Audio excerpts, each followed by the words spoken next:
Bonjour à tous, je m'appelle Stéphanie, je suis aide à domicile, j'habite Arles, j'ai 39 ans, j'ai 3 enfants et j'habite avec mon conjoint en famille recomposée. Je tenais à vous faire cette vidéo pour vous parler un peu de mon parcours de vie et pour que vous puissiez un peu plus me connaître dans ma fonction d'aide à domicile et voir un peu l'expérience que j'ai. Sachez que ça fait déjà 20 ans que je travaille auprès des personnes âgées, donc j'ai pu acquérir beaucoup de connaissances.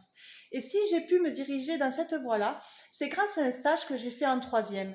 Au début, je m'étais plutôt focalisée dans la petite enfance, en crèche. Et puis, on m'a demandé de faire un deuxième stage. Dans mon village, il y avait un foyer logement pour personnes âgées.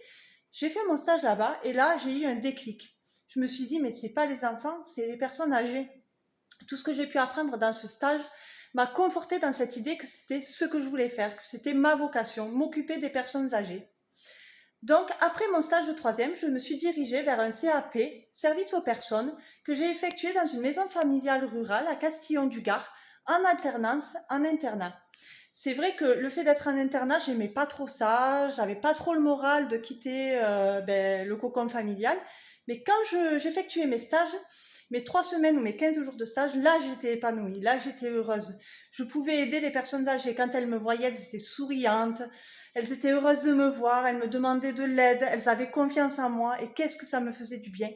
Et pourtant j'étais jeune, mais j'ai mûri quand même assez rapidement et j'ai su que c'était ça que je voulais faire. Donc j'ai eu mon diplôme 2 ans après.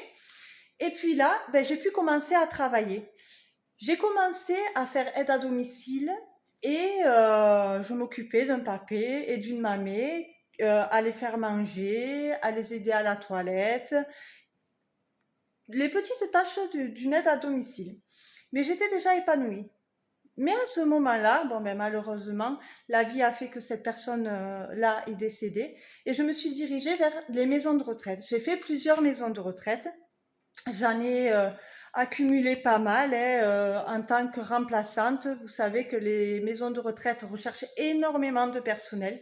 Donc j'ai pu travailler de nuit, de matin, d'après-midi. J'ai pu effectuer les tâches d'une aide-soignante, la toilette, l'aide au repas, toutes les tâches ménagères qu'on rencontre autour. Il faut que l'hygiène soit parfaite, nettoyer les infirmeries, nettoyer les offices. Donc, je faisais le travail d'une aide-soignante. Puis, il y a 2 ans, presque 3 ans de ça, j'ai passé mon diplôme d'aide-soignante. Et là, j'étais enfin heureuse de pouvoir faire ce métier-là et avoir le salaire qui allait avec. Mais bon, ma vie familiale par rapport à mes enfants a fait que je ne pouvais pas travailler comme je le voulais. Et puis quand on est salarié, malheureusement, on n'a pas le choix de ce qu'on veut faire. Donc j'ai travaillé pendant 1 an et demi en tant qu'aide-soignante à domicile, où là j'ai pu vraiment voir ce qu'était réellement le domicile. Et là, je me suis rendu compte qu'on pouvait avoir le relationnel beaucoup plus qu'en maison de retraite. En maison de retraite, on travaille beaucoup à la chaîne, on n'a jamais le temps. Et c'est vrai que mes patients s'en plaignaient beaucoup. Tu n'as pas le temps de parler avec nous, mais pourquoi tu restes pas avec nous? On aimerait passer des moments à discuter, avoir des activités avec toi, et je ne pouvais pas. La montre, j'étais toujours en train de regarder la montre.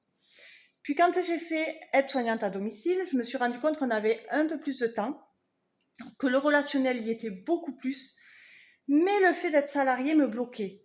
Je ne pouvais pas agir comme je le voulais. J'avais quand même un manque de temps parce qu'on avait une liste à respecter et du coup des horaires à tenir.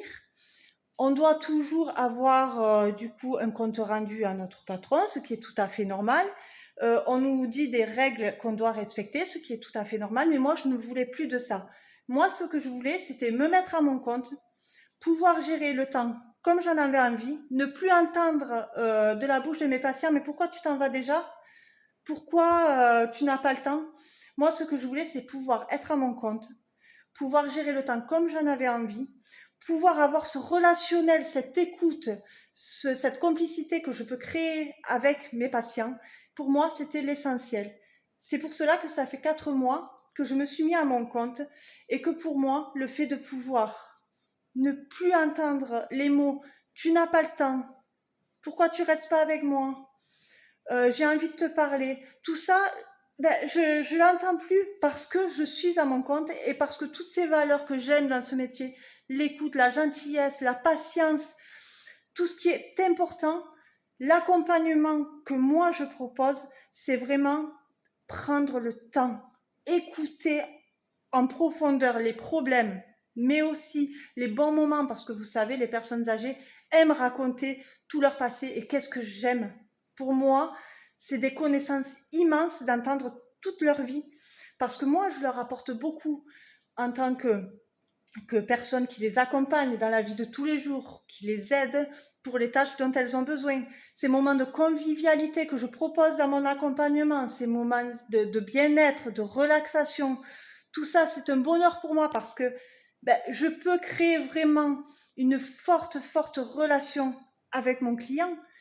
Mais le fait que eux m'apportent aussi beaucoup avec leur histoire de vie, ça m'enrichit tous les jours et c'est un vrai bonheur pour moi. Voilà pourquoi, en fait, je me suis dirigée vers les personnes âgées. Mais pourquoi j'ai voulu me mettre à mon compte, c'est vraiment pour pouvoir faire comme moi j'ai envie et ne plus avoir à entendre dans la bouche de mes clients, tu n'as pas le temps, tu restes pas assez avec nous, c'est dommage. Moi, je suis triste quand tu t'en vas, je me retrouve seule parce que j'ai pas de famille. Tout ça, je ne l'entends plus. Parce que si je dépasse 5 minutes ou 10 minutes du temps que je me suis accordé, mais ce n'est pas grave. C'est ça le vrai bonheur d'être à son compte. Et toutes ces valeurs-là, sachez que je leur apporte en 10 000 fois plus que quand j'étais en salarié. Donc vraiment, comprenez que ce métier-là est vraiment plus qu'un métier, c'est une vocation. Ça fait 20 ans que je le fais et pour rien au monde je m'arrêterai parce que vraiment tout ce que je peux leur apporter et tout ce qui me rapporte en retour, que ce soit les patients, que ce soit la famille des patients, se créer une confiance avec le patient, c'est une chose et c'est merveilleux, mais créer aussi un relationnel avec la famille pour qu'ils puissent nous parler de leurs difficultés qu'ils rencontrent avec leurs proches et qu'on puisse les aiguiller, les soutenir, c'est merveilleux. Donc voilà, vous connaissez un peu plus mon parcours de vie. Vous savez pourquoi au jour d'aujourd'hui je me suis mis à mon compte. Oui, j'ai mis mon diplôme d'aide-soignante de côté, parce que je n'ai pas le droit d'être à mon compte pour être aide-soignante, mais je le mets volontiers de côté parce que je peux être moi-même, tout simplement, pouvoir être moi-même et inculquer toutes les valeurs que j'adore dans ce métier sans avoir la pression d'avoir un patron derrière. Voilà, donc je vous dis à très vite. J'espère que cette vidéo pourra vous permettre de voir un peu plus qui je suis. Et puis, je vous dis à bientôt. Au revoir.